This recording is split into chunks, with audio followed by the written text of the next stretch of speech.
दोस्तों, भगवान श्री कृष्ण को विषपान करवाने वाली पूतना राक्षसी की कहानी तो सभी ने सुनी व कृष्ण लीलाओं में देखी ही होगी। पूतना एक विशालकाय राक्षसी थी। भगवान श्री कृष्ण को मारने के लिए वह कंस के कहने पर गोकुल गई थी। एक सुंदर महिला का वेश बनाकर उसने यशोदा मैया के घर में प्रवेश किया और कान्हा को खिलाने के बहाने अपने स्तनों से विषपान कराने लगी। पर उल्टे बाल रूप भगवान श्री कृष्ण ने ही स्तनपान करते हुए उसका वध कर उसका उद्धार कर दिया था।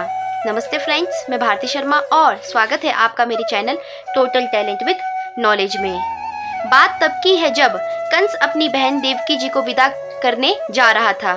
तब एक आकाशवाणी हुई थी। इस आकाशवाणी में कहा गया था कि कंस देवकी और वसुदेव की 8वीं संतान तेरा वध करेगी। कंस इस आकाशवाणी को सुनकर बुरी तरह से भयभीत हो गया और देवकी और वसुदेव को कारागार में कैद कर दिया। कंस ने दोनों को इस शर्त पर जीवित रखा कि जो भी संतान होगी उसे वे कंस को सौंप देंगे ताकि वो उसको मार सके। वसुदेव और देवकी जी ने ऐसा ही किया। जब भगवान विष्णु ने श्री कृष्ण के रूप में 8वां अवतार लिया तो उन्होंने वासुदेव जी से कहा कि वे उन्हें वृंदावन में नंद बाबा के यहाँ छोड़ आए और उनके यहाँ से जो कन्या जन्मी है उसे लाकर कंस को सौंप दे।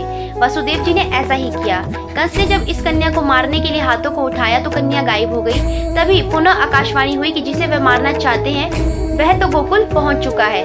इस बात से वे इतना भयभीत हो गया कि उसने भद्रापद मास की कृष्ण पक्ष की अष्टमी के दिन जन्म लेने वाले सभी बच्चों को मारने के लिए पूतना को वृंदावन भेजा। पर उल्टे बाल रूप भगवान श्री कृष्ण ने ही स्तनपान करते हुए उसका वध कर उसका उद्धार कर दिया था। अगर बात की जाए पूतना के पिछले जन्म की तो पूतना पिछले जन्म में राजा बलि की पुत्री थी जो एक राजकन्या थी। पिछले जन्म में पूतना का नाम रतनमाला था। एक कथा के अनुसार एक दिन राजा बलि के यहाँ एक वामन पधारे।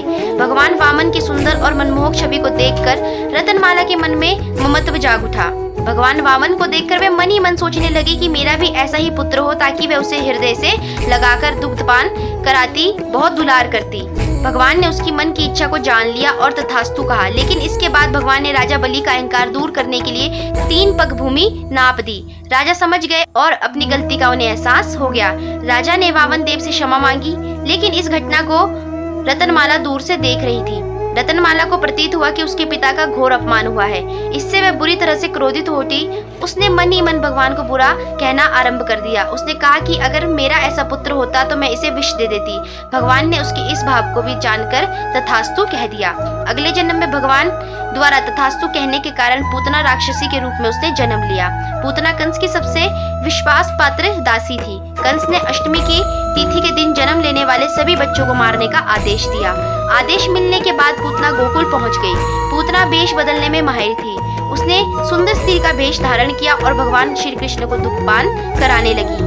भगवान ने उसे पहचान लिया और उसका वध कर दिया। इस प्रकार भगवान के हाथों पूतना का वध हुआ और वह जन्म मरण के बंधन से मुक्त हो गई।